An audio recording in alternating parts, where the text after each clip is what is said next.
পার্টির সম্পাদক মন্ডলী, বিভাগীয় সম্পাদক মন্ডলীর 3 জন সদস্য comrade Dilip Das, comrade Paresh Debbarma, comrade Sudip Debnath এবং এই বিধানসভা কেন্দ্রের প্রার্থী কমরেড নয়ন সরকার এবং উপস্থিত মায়েরা, ভাইয়েরা, বোনেরা এবং এই বাজারের দোকানের পাশে দাঁড়িয়ে যারা আমাদের বক্তব্য শুনছেন তাদেরকে আমাদের ভারতের কমিউনিস্ট পার্টি মার্ক্সবাদী মোহনপুর মহকুমা কমিটির পক্ষ থেকে আপনাদের সবাইকে অভিনন্দন জানাচ্ছি। সবাইকে শুভেচ্ছা। তো আজকে আমরা এখানে সবাই মিলিত হয়েছি।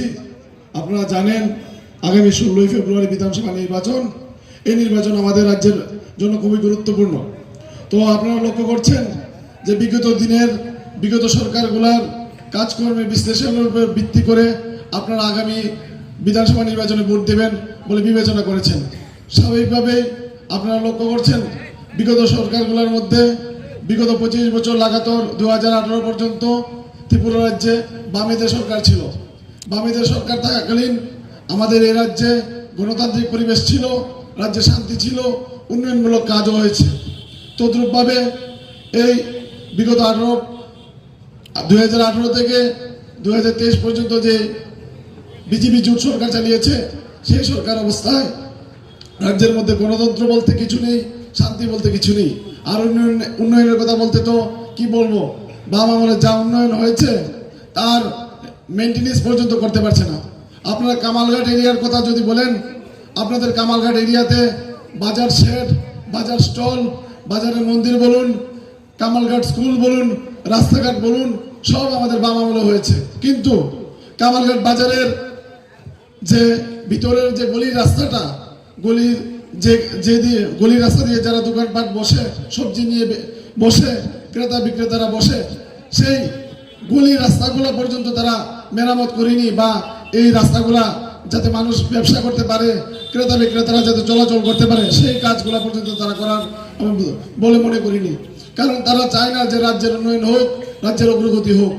তো এইসব মানুষ দেখছে, বুঝছে, জানছে। যারা বিগত দিনে বিজেপিকে এনেছিল তারাও এখন মর্মাহত, কারণ রাজ্যের উন্নয়ন নেই, তাদের কর্মসংস্থান নেই।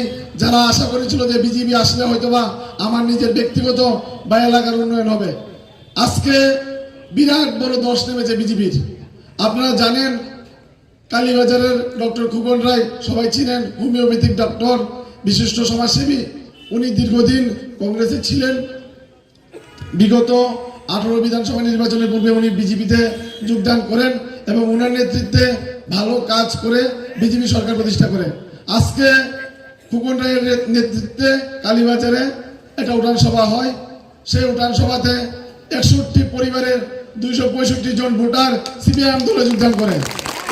তারা প্রতিজ্ঞা করেছে তারা আগামী যে 16 ফেব্রুয়ারি বিধানসভা নির্বাচনে আমাদের বামফ্রন্ট প্রার্থীর বিপক্ষে যিনি প্রার্থী বর্তমান বিধায়ক আছেন, ওনাকে জামানত জব্দ করবেন, জামানত জব্দ। তো স্বাভাবিকভাবে তারা চক্রান্ত করতে পারে, না হোক ভয়ভীতি দেখাতে পারে, কারণ এরকম অভিযোগ অনেক জায়গাতে আসছে। তো আমরা সজাগ সচেতন থাকতে হবে, কারণ মানুষ প্রস্তুত ভোট দেওয়ার জন্য বামফ্রন্টকে, কারণ অতীতের অভিজ্ঞতার উপরে বিশ্লেষণ করে যাতে আগামী দিন যাতে রাজ্যের উন্নয়ন যাতে হয়, কারণ রাজ্যের উন্নয়ন একমাত্র বামফ্রন্টই জানে করতে। বিগত দিনের যে নির্বাচনী প্রতিশ্রুতি দিয়েছিল তারা 299টা, সেই প্রতিশ্রুতির কিছুই তো করিনি, বরং ক্ষতি করেছে। স্বাভাবিকভাবে এই ক্ষতি যাতে আর না হয়, আগামী বিধানসভা নির্বাচনে বামফ্রন্ট প্রার্থীকে আপনারা বিপুল ভোটে জয়ী করে বিধানসভায় পাঠাবেন, এই আশা ব্যক্ত করে আমার সংক্ষিপ্ত আলোচনা শেষ করছি। সবাইকে ধন্যবাদ।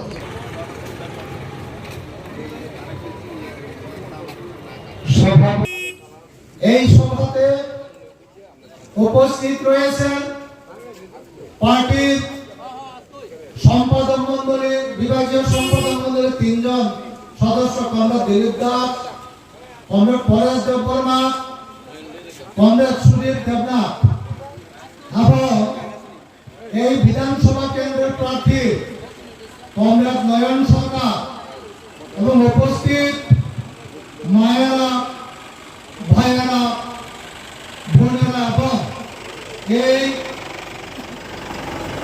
বাজারের দোকানের পাশে দাঁড়িয়ে যারা আমাদের বক্তব্য শুনছেন, তাদেরকে আমাদের ভারতের কমিউনিস্ট পার্টি মার্ক্সবাদী মোহনপুর মহকুমা কমিটির পক্ষ থেকে আপনাদের সবাইকে অভিনন্দন জানাচ্ছি।